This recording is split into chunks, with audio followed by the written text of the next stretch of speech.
From MTN News, this is Montana This Morning.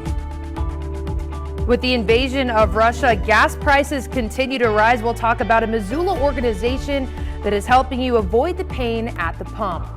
The state basketball tournament in Bozeman has made finding a hotel for some parents in eastern Montana pretty hard. I'll tell you their story coming up. An effect being felt due to the ongoing war in Ukraine, the rising price of wheat. Hear from a local MSU professor and a local wheat farmer as they explain the volatility of the evolving market. Good morning, Southwest Montana, 6:31. Quite a beautiful sunrise. It is beautiful. Absolutely. Filling in for Chet, who's got the day off, a nice Friday day off.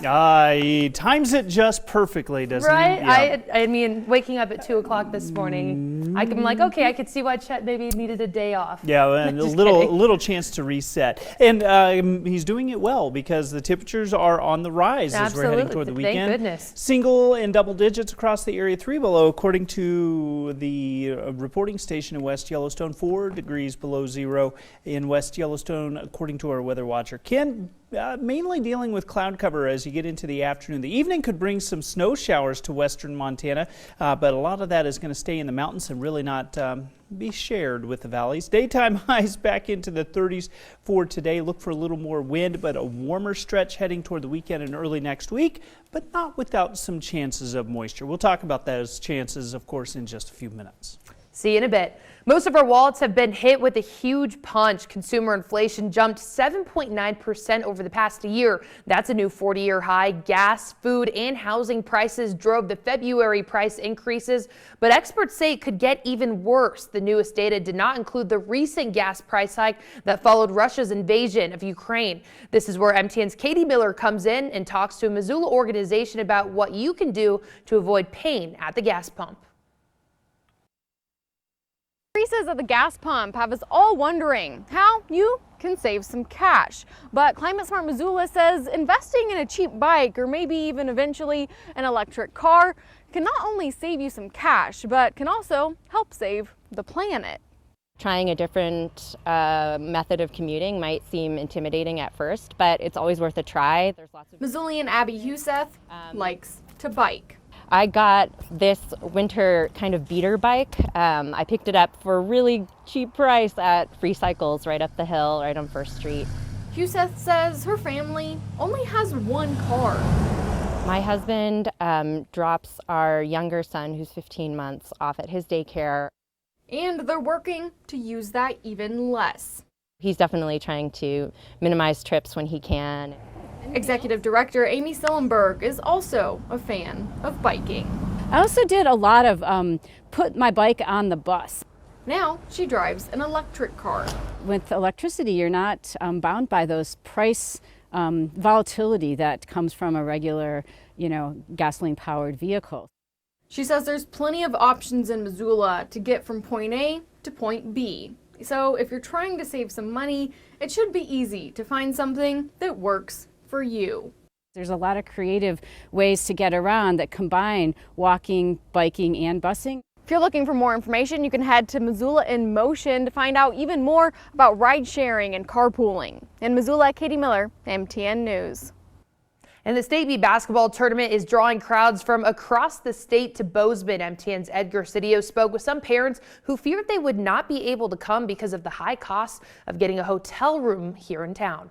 No surprise that things in Bozeman just cost more, but for some parents, finding a hotel to cheer on their kiddos at the state basketball tournament has made it a little harder. You're used to being able to just be a fan and attend these events and not really worry about after. The worry for parents of students of Harlem High School on the High Line is the high cost of hotels. That have children that are playing that might not be able to attend anymore because they just simply can't afford it.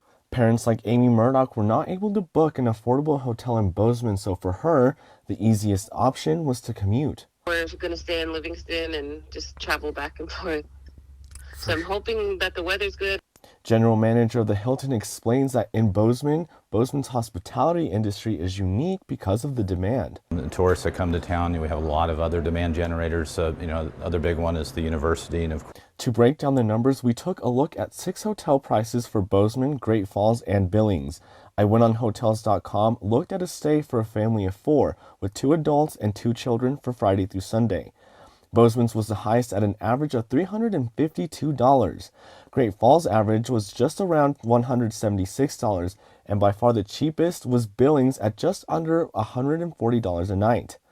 So that's a lot of money. I mean, that's more than a month's rent in a lot of locations in Havre. Not only is it costing him, but a community. Fortunately, it's just making it harder and harder, and not just for me and my family. I think about the communities as a whole. As the community on the Highline celebrates a historic season, they fear that they will not all be able to cheer on their home team in Bozeman. That is the first time both the boys and the girls made it to state. Murdoch and Stiffharm say that they are willing to watch their sons play no matter the cost. So we're going now. Just the only dilemma is traveling back and forth and having to spread our kids out a little bit. But one thing they do look forward to is cheering on their kids. Go Harlem Wildcats and Lady Cats. In Bozeman, Edgar Cedillo, MTN News. And the war in Ukraine is having a ripple effect into our agricultural economy, which likely will see wheat prices rise for our local Montana farmers. MTN's Jay McDonald spoke with an MSU professor and a local farmer to see just how this war is playing a part in the futures market. Wheat, corn, and other grains and barley prices are all on the rise due to the ongoing war in Ukraine. It's just a bit of an uneasy feeling because we don't know where it's going. As the war continues, Ukrainian farmers would be a month out from planting their spring crop. But now, questions remain. Who's going to plant the seed? Who's going to run the combines? How much winter wheat, which was planted in the fall, has potentially been damaged? All of these factors contribute to the current price of wheat. Yeah, this conflict in Ukraine is making the markets very volatile.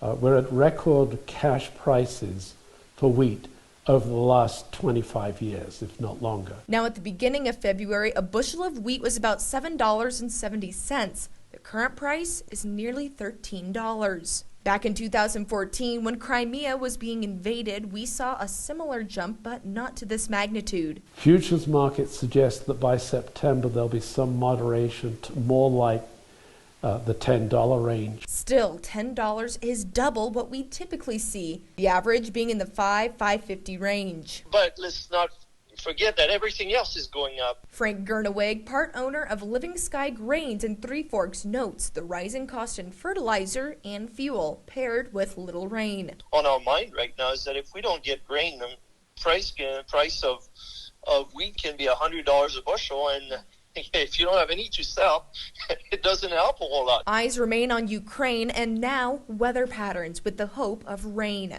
In Bozeman, Jane McDonald, MTN News. Child care costs in the U.S. are estimated to be around $16,000 per year, quite the hefty price, which is why the president has proposed a plan to cap the costs. Bo Evans looks at how the plan could save families money. Julie Gross knew raising a child would add to her expenses, but it's different than what she prepared for. I thought that diapers were going to cost more than the child. I thought that was going to be the stressor. That wasn't the stressor. It's the child care. Julie and her husband pay about $1,100 a month for childcare, which is actually a little bit less than the average cost in the U.S. Many states, the monthly cost of care actually exceeds the average mortgage payment that a family has, and the annual cost is higher than in-state tuition for college for many families in many states. Stephanie Schmidt works for the Center for Law and Poverty, which has been advocating for a significant increase in government funding to support childcare, a cause the president took up during the State of the Union. The president's plan would cap childcare costs at 7% of a household's income if they make up to 2.5 times the state's median income, and households making 75% or less of the median income would pay nothing. All right, I know that's complicated, so here's an example. Let's take a look at Ohio, where the median household income is close to $56,000. So an Ohio family making $70,000 per year would have their child care costs capped at $4,900 per year. That's 7% of their annual income. Another family making $42,000 would pay nothing. There would be so much less stress for them, and childcare being affordable and accessible would mean that they would have more money in their pockets, which provide them with more economic stability. The plan to cap costs is part of the Build Back Better bill, which was passed in the House but stalled in the Senate. The hope is the renewed attention could push it through, or it could pass as a standalone bill. I'm Bo Evans reporting.